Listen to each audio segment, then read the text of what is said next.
మీ ఎలాంటి వ్యాపార ప్రకటనలకైనా వెంటనే మా ఛానల్ సంప్రదించండి. ప్రేక్షకులకు నమస్కారం. ఈరోజు మనతో పాటు ప్రముఖ ఆధ్యాత్మికవేత్త దైవజ్ఞ బ్రహ్మశ్రీ వీరాపురం సుబ్రహ్మణ్య స్వామి గారు మనతో ఉన్నారు. సో గురుగారితో మాట్లాడేద్దాం. నమస్కారం గురుగారు. శుభాశీస్సులండి. గురుగారు, సెప్టెంబర్ మాసం విశేషంగా సింహరాశి వారి పరిస్థితి ఏ విధంగా ఉండబోతుంది? ప్రజెంట్ వీళ్ళ టైం ఎలా నడుస్తుంది? చంద్రగ్రహణం ఉంది. సో ఓవరాల్గా ఎలాంటి జాగ్రత్తలు, ఎలాంటి పరిహారాలు తీసుకుంటే బాగుంటుంది అంటారు ఈ మాసం వీళ్ళకి? చాలా మంచి విషయం అడిగారు.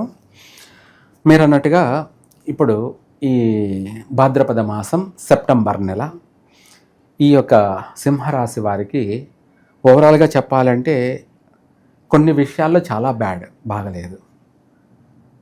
సమయానుకూలంగా అవసరానికి చేతికి డబ్బులు అందుతాయి, కానీ ఖర్చు అంతకంటే ఎక్కువ ఉంటుంది.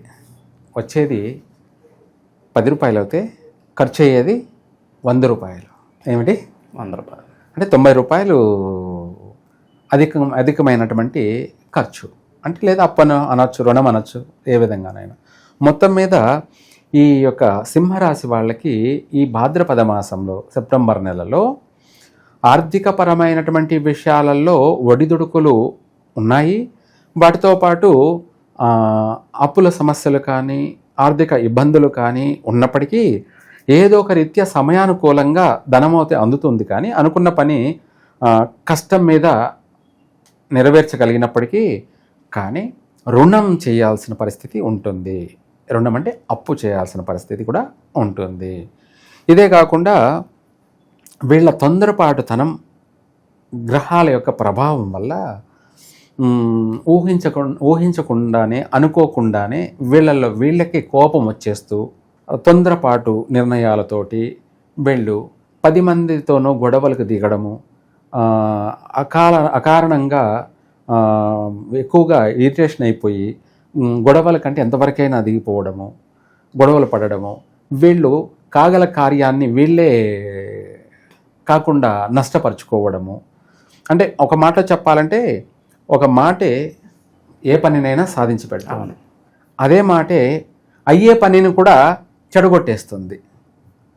పని అయిపోతుంది గమ్మనుంటే మౌనంగా, కానీ వీళ్ళ మాట ఈ తొందరపాటు వల్ల ఆ పని కాకుండా చెడగొట్టేసుకుంటారు. అరే మనం ఏం మాట్లాడామనేది తర్వాత తెలుస్తుంది, కానీ తర్వాత ప్రయోజనం లేదు కదా. అలాగే ప్రతి విషయాల్లో కూడా వీళ్ళ నడవడిక, మాట తీరు అనేది మారాలి. మారడము అనే దానికన్నా కూడా గ్రహాలు వాళ్ళని అలా ప్రేరేపిస్తాయి. గ్రహాలు ప్రేరేపిస్తాయి. క్షణిక ఆవేశం అంటారు. మళ్ళీ వీళ్ళు దాన్ని తప్పు తెలుసుకొని చింతిస్తారు, బాధపడతారు. అరే నేను ఎందుకు ఇలా మాట్లాడాను, ఎందుకు నేను ఇలా ప్రవర్తిస్తున్నాను, నేను ఎందుకు ఇలా చేస్తున్నాను అని కూడా మళ్ళీ వాళ్ళు అర్థం చేసుకుంటారు. సో ఈ ఆవేశం వల్ల ఏమన్నా కాంట్రవర్సీలో చిక్కుకునే అవకాశాలు కనిపిస్తున్నాయి కదా. ఒక స్త్రీ, ఒక పురుషుడు వల్ల ధన నష్టం కావచ్చు, పరువు నష్టం కావచ్చు, ఇలాంటి సందర్భాలు బలమైనటువంటివి. వీళ్ళకు 2 విధాల నష్టాలు ఉన్నాయి, ఒక విధంగా కాదు. రాశిరీత్యా వీళ్ళకు కోప తాపాలు, ఆవేశాలు, తన పనిని తానే చెడగొట్టుకోవడము, ప్రతి విషయాల్లో అయిపోతూ ప్రతి పనిని వీళ్ళే చెడగొట్టుకుంటారు. ఈ పక్కన పెట్టేస్తే గ్రహణ దోష ప్రభావం కూడా కోతిపుండు బ్రహ్మాండం అంటారు కదా, కోతిపుండు బ్రహ్మాండం. దానికంటే మించి ఏమంటారంటే, ఇంకా పుండు మీద కారం జల్లినట్టు. ఏమవుతుంది? పుండు మీద కారం జల్లినట్టు. ఆల్రెడీ కష్టాల్లో, నష్టాల్లో, బాధల్లో ఉంటే దానికి తోడు దానిపైన కారం జల్లితే ఎలా ఉంటుంది? అది ఇంకా విపరీతం అయిపోతుంది, మంట, బాధ. ఆ టైప్లో గ్రహణ ప్రభావం కూడా వీళ్ళను అధికంగా నష్టాన్ని కలగచేస్తుంది. ఆ అధికం అంటే ఏంటంటే ఊహించినటువంటి ఊహించని సంఘటనలు స్త్రీల వల్లే అనుకోవచ్చు. అంటే భార్యాభర్తల విషయం కావచ్చు, లేదంటే ఇంకా వేరే ఇతరత్ర సంబంధాలు కావచ్చు, అక్రమ సంబంధాలు కావచ్చు, లేదా ఊహించినటువంటి పొరపాట్లు కావచ్చు. వాస్తవంగా చెప్పాలంటే స్త్రీల వల్ల వీళ్లకు బలమైనటువంటి నష్టాలు ఉన్నాయి. ఆ నష్టాలు ఏంటంటే జైలు పాలయ్యేంత వరకు కూడా, కోర్టు విషయాలు, పోలీస్ స్టేషన్లు, తగాదాలు, గొడవలు. ఒకవేళ చేయరాని తప్పుకు కూడా వీళ్ళు సరే మాటకి ఒక అమ్మాయిని చూసి మంచిగా మనం నవ్వామనుకో, ఆ అమ్మాయి నన్ను చూసి ఎందుకు నవ్వావని చెప్పేసి నువ్వు నన్ను ఇది చేస్తున్నావు అని అనవసరమైనటువంటి తగాదాలకు దిగే అవకాశం ఉంది. అనవసరంగా తగాదాలు అంటే ఇటువంటి సమస్యలు దోమను పోయే దరిద్రాన్ని మన ఇంటి దాకా తెచ్చుకోవడం అన్నట్టు కింద వచ్చేసే పరిస్థితి ఉంది. ఇవంతా కూడా మనము ఆ సమస్య పడి అనుభవించి బయటికి వచ్చినప్పుడు ఇంత జరిగిందా, ఇంత పెద్ద సమస్యలు జరిగినాయా, ఎందుకు ఇలా జరిగాయి, నాకే ఎందుకు ఇలా జరుగుతున్నాయి అని మనం మదనపడము బాధపడమే తప్ప దాని నుంచి మనం ఎలా తప్పించుకో తిరుగువాడు ధన్యుడు సుమి అన్నట్టుగా ఇవి రాకుండానే మనం ఎలా వీటిని తప్పించుకోవాలి, వీటి నుంచి ఎలా బయటపడాలి అనేది కూడా ఒక్కొక్కసారి మర్చిపోతారు. తెలివి ఉంటుంది కానీ పని చేయదు, సమయానికి పని చేయదు. ఇలాంటి సమస్యలు వీళ్ళకు ఎక్కువగా ఎదురయ్యే అవకాశం ఉంది. కొత్తగా ఏదైనా నూతనమైన వ్యాపారాలు ప్రారంభం చేయకూడదు, వాటి జోలికి కూడా వెళ్ళకూడదు. ఓకే, పార్ట్నర్షిప్ బిజినెస్లు కూడా అస్సలు పార్ట్నర్షిప్ అనేది చేయకపోయినా పర్వాలేదు, ఖాళీగా కూర్చున్నా నష్టం ఏమీ లేదు. ఎందుకంటే మహా అంటే తిండి ఖర్చులు మాత్రమే నష్టం. కానీ మనము పార్ట్నర్షిప్ పెట్టుకొని మన డబ్బు పోగొట్టుకునేదే కాకుండా మళ్ళీ అవతల వాళ్ళతో గొడవలు, కొట్లాట్లు, పోలీస్ స్టేషన్లు, తగాదాలు, వాళ్ళతో రోజు మాట పట్టింపులు, అంటే అయ్యే తిట్లు, ఎందుకు పనికిరాని వాడి దగ్గర ఉడక మన మన బిహేవియర్ ఏమిటి, మన నడవడిక ఏమిటి, మన హుందాతనం ఏంటి, మన ప్రవర్తన ఏమిటి, మన రాజస్యం ఏమిటి, మనము ఒక చిల్లరోడి దగ్గర కూడా తలంచాల్సిన పరిస్థితి వస్తుంది. ఏమిటి, స్థానచలనం కలిసి వస్తుందంటారు వీళ్ళకి ఇన్ కేసు విదేశాలకు వెళ్ళాలన్నా ఇంకెటన్నా కలిసి రావడం కాదు, స్థానచలనాలు కూడా జరుగుతాయి. నువ్వు అనుకోవాల్సిన అవసరం లేదు, అదే ఆటోమేటిక్గా మార్చేస్తూ ఉంటుంది. స్థానచలనాలు మంచికేనంటారా? అదంతా లేదు. అంటే మనకు కావాలని స్థానచలనం జరగాలని మనం అనుకోవడం కాదు, దానంతటా అదే ఏదో ఒక రకంగా స్థానచలనం అనేది జరిగిపోతూ ఉంటుంది. సరే, ఆ స్థానచలనం అనేది మనకి ఇక్కడ నష్టపోయాము, అక్కడ సుఖపడతామా అంటే అక్కడ కూడా అది అంతంత మాత్రమే. ఓవరాల్గా స్థానచలనాలు ఉన్నాయి, ఉద్యోగాల్లో బదిలీలు ఉన్నాయి, ట్రాన్స్ఫర్లు ఉన్నాయి. ఈ సమయంలో విదేశాలకు వెళ్ళడం అంత అనుకూలం కాదు. ఈ రాశి వాళ్ళు, సింహరాశి వాళ్ళు వెళ్ళినా కూడా అక్కడ కష్టాలు పడడమే. తర్వాత కావాలంటే మనం వెళ్ళే ప్రయత్నం చేస్తే బాగుంటుంది. వీటితో పాటు ఇవన్నీ పక్కన పెడేస్తే వీలైనంత వరకు మితంగా మాట్లాడడం, మాట ఎక్కువ మాట్లాడకూడదు. మన మాటే మనం సద్దన్న మూట అన్నట్టుగా మనం మాట్లాడిన మాట మనకు విలువను పెంచాలి, గౌరవాన్ని పెంచాలి, మనకు ఆర్థికంగా కలిసి రావాలి. ఇలా అనేక విధాల్లో కూడా మనకు కలిసి రావాలంటే 10 మాటలు మాట్లాడాల్సిన చోట ఒక్క మాట మాట్లాడు. రెండవది, తొందరపాటు పనికిరాదు. ఇదే కాకుండా వీళ్ళకు స్త్రీల వల్ల గొడవలు, కొట్లాట్లు, ఊహించని సంఘటనలు, ప్రమాదాలు ఇలాంటివన్నీ కూడా జరిగే అవకాశం ఉంది. వీలైనంత వరకు స్త్రీలకి తగాదాల విషయంలో కావచ్చు, లేదంటే ఇంకో కొన్ని విషయాల్లో అన్నీ చెప్పాల్సిన అవసరం లేదు. ఎక్కడ ఎవరితో ఎలా మాట్లాడాలి, ఎవరికి ఎంత దూరంలో ఉండాలి, ఎవరితో ఎలా నడుచుకోవాలి అన్నది మాత్రం పాటించడం మంచిది. స్థిరాస్తులు ఏదన్నా అనుకుంటూ ఉంటారు, భావన ఉంటుంది. ఎంత సమయం పట్టొచ్చు అంటారు ఇవన్నీ అనుకూలంగా రావడం? ప్రస్తుతానికి ఈ మాసంలో కాదు, ఒకవేళ అయినా కూడా జీవితాంతం నష్టం జరుగుతుంది. ఇల్లే కొందామనుకుందాం, ఒకవేళ ఈ నెలలో కాదు, ఒకవేళ అయిందనుకోండి, మనం అయిందని సంకలు గుద్దుకోవడం కుదరదు. ఇల్లు అలగ్గాని పండగ కాదన్నట్టుగా ఆ ఇల్లు కొన్నాక దాంట్లో జీవితాంతం నష్టపోయే అవకాశమే ఉంది. కొన్న ఇల్లు ఏ రోజుకైనా మళ్ళీ అమ్ముకోవాల్సిన పరిస్థితే వస్తుంది. అందుకనేసి ఈ మాసంలో ఇల్లు కొనకూడదు. అంటే ఇదొక్కటే కాదు, ఏదైనా సరే వ్యాపారమే ప్రారంభం చేస్తున్నావు అనుకోండి, ఈ మాసంలో వ్యాపారం ప్రారంభం చేయొద్దు, కలిసి రాదు. దానివల్ల జీవితాంతం నష్టమే, జీవితమే కోల్పోయే అవకాశాలే ఉన్నాయి. అందుకనేసి నూతన వ్యాపారాలు ప్రారంభం చేయొద్దు, నూతన వాహనాలు కూడా కొనొద్దు. నూతన వాహనాలు కొనడం కూడా వెంటనే మనము ప్రమాదాలకు గురి అయ్యే అవకాశం ఉంది. అటు వాహనాలు రిపేర్లు జరుగుతాయి, ఆ వాహనం వల్ల మనకు ప్రమాదాలే జరుగుతాయి. 2 విధాల నష్టమే, 2 విధాల శారీరక నష్టము, మానసిక నష్టము, ఆస్తి నష్టము, ఇలాంటివన్నీ కూడా అధికంగా ఉన్నాయి. అలాగే సంతాన విషయంలో కూడా చాలా జాగ్రత్త వహించాలి. ఈ మాసంలో వీళ్ళు గణపతి ఆరాధనని ఎక్కువగా చేయాలి ఒకటి.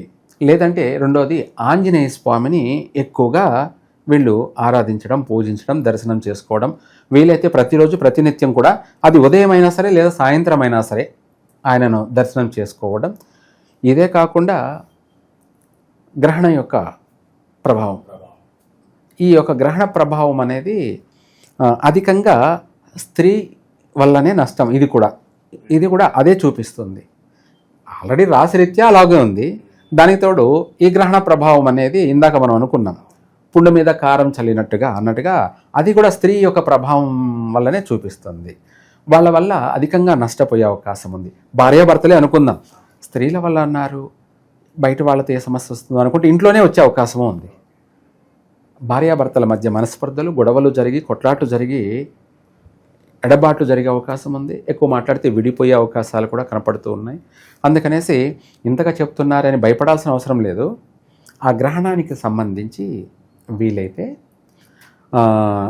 గణపతి హోమం జరిపించడం, లేదంటే ఆంజనేయ హోమం జరిపించడం, లేదు మనకు స్తోమత లేదనుకోండి, ఇందాక చెప్పినట్టుగా ప్రతిరోజు తప్పకుండా నిత్యం ఉదయమో సాయంత్రమో ఆంజనేయ స్వామిని దర్శనం చేసుకోవడం.